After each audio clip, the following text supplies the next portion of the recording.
Video নিয়ে। যারা এই মুহূর্তে বর্ধমান ইউনিভার্সিটিতে 6th সেমিস্টার বাংলায় নিয়ে অনার্স করছো, অর্থাৎ যাদের পেপার সিসি 14, তাদের জন্য আজকের এই সাজেশন।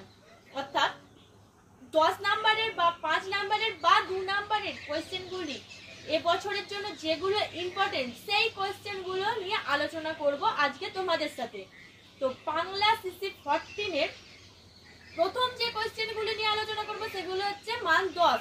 তো 10 এর প্রথম কোয়েশ্চেন হচ্ছে 1, প্রাচ্য ও পাশ্চাত্য মহাকাব্য এপিক এর বৈশিষ্ট্যগুলো উদাহরণ সমেত বিবৃত করো। 2, রোমান্টিসিজমের স্বরূপ আলোচনা করে কবিতার জগতে কিভাবে এই আলোড়ন ধরা পড়লো তার ইতিহাসটি লেখো। 3, কমেডির সংজ্ঞা দাও, উদাহরণ সহ কমেডির বৈশিষ্ট্যগুলি আলোচনা করো। 4, ছোট গল্প স্বরূপটির বৈশিষ্ট্যগুলি উল্লেখ করে সংক্ষেপে বাংলা ছোট গল্পের উদ্ভব এবং বিকাশের প্রসঙ্গ আলোচনা করো।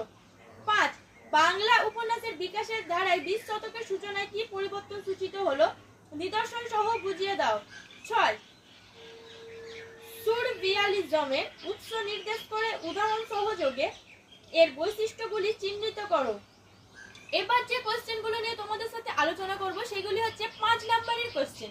তো 5 নাম্বারের প্রথম কোয়েশ্চেন হচ্ছে ট্র্যাজেডির উৎপত্তি সম্পর্কে সংক্ষিপ্ত পরিচয় দাও। 2, সুররিয়ালিজম এবং সিম্বলিজমের পার্থক্যগুলি সংক্ষেপে উল্লেখ করো। 3, আত্মনিষ্ঠ প্রবন্ধের বৈশিষ্ট্যগুলো উদাহরণ সহ আলোচনা করো। 4, সিম্বলিজম সম্পর্কে সংক্ষিপ্ত টিকা লেখো। 5, উদাহরণ সহ ফার্সের বৈশিষ্ট্যগুলি উল্লেখ করো। 6, কমেডি ও ফার্সের মধ্যে পার্থক্য কোথায় তা উদাহরণ দিয়ে বুঝিয়ে দাও। 7, ট্র্যাজেডি ও কমেডির একটি সংক্ষিপ্ত তুলনামূলক আলোচনা করো। 8, ঐতিহাসিক উপন্যাসের সাধারণ বৈশিষ্ট্যগুলি নিরূপণ করো। 9, ক্লাসিসিজমের সাধারণ বৈশিষ্ট্যগুলি সংক্ষেপে তুলে ধরো। 10, ক্লাসিসিজম ও রোমান্টিসিজমের পার্থক্যগুলি অতি সংক্ষেপে লেখো। তো এগুলো ছিল তোমাদের এবছরের যে 5 নাম্বারের কোশ্চেনগুলি ইম্পর্টেন্ট সেই কোশ্চেন। তো এরপরে যে কোশ্চেনগুলি নিয়ে আলোচনা করব সেগুলো হচ্ছে 2 নাম্বারের কোশ্চেন। তো 2 নাম্বারের প্রথম কোশ্চেন হচ্ছে 1, লিরিক্যাল ব্যালাডস এর সম্পাদক দুজনের পুরো নাম লেখো। 2, সিম্বলিজম বলতে কি বোঝো? 3, ফার্সের দুটি বৈশিষ্ট্য লেখো। 4, আত্মনিষ্ঠ প্রবন্ধ বলতে কি বোঝায়? 5, বাংলা সাহিত্যের দুজন সুররিয়ালিস্ট কবির নাম লেখো। 6, প্রহসন আর ফার্সকে সমার্থক বলা যায় কিনা সংক্ষেপে বুঝিয়ে দাও।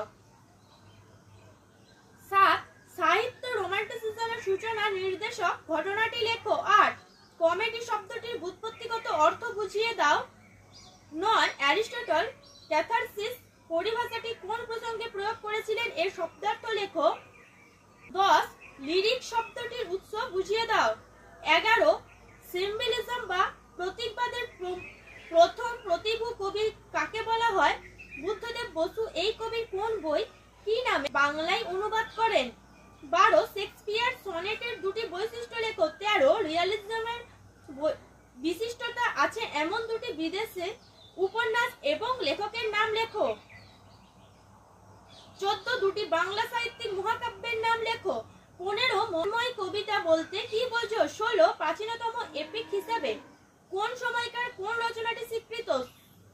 17, রিয়ালিজমের সূত্রপাত হয় কোন সময় কোন দেশে? 18, ক্লাসিসিজমের সময় পর্বটি উল্লেখ করো। ক্লাসিসিজমের বৈশিষ্ট্য আছে এমন দুটি কাব্যের নাম লেখো। 19, রিয়ালিস্ট ম্যানিফেস্টো বইটি কার লেখা, কবে প্রকাশিত? 20, উপন্যাস এই নামকরণটির ব্যুৎপত্তিগত অর্থ কি? 21, কোন দেবতার উদ্দেশ্যে নিবেদিত উৎসবের সঙ্গে ট্র্যাজেডি সংরূপটি জড়িত ছিল? ট্র্যাজেডি অভিনয়ের মাধ্যমে কিসের বিবরণ দেওয়া রীতি ছিল? 22, কমিক রিলিফ বলতে কি বোঝো? 23, অমিল প্রবহমান পয়ার বলতে কি বোঝায় উদাহরণ সহ সংক্ষেপে আলোচনা করো। 24, লাইরি ও লিরিক্স এর যোগসূত্রটি বুঝিয়ে দাও। 25, ছোট গল্প ও গীতিকাব্যিতার মধ্যে কোন সম্পর্ক আছে কিনা বুঝিয়ে দাও। 26, উপন্যাস বলতে বাংলা সাহিত্যের কোন রচনাগুলিকে বোঝানো যেতে পারে? 27, কোন পত্রিকায় রবীন্দ্রনাথের ছোট গল্প প্রথম প্রকাশিত হয়েছিল?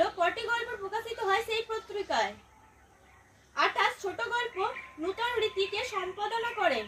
এই সম্পাদকের লেখা দুটি গল্পের নাম লেখো।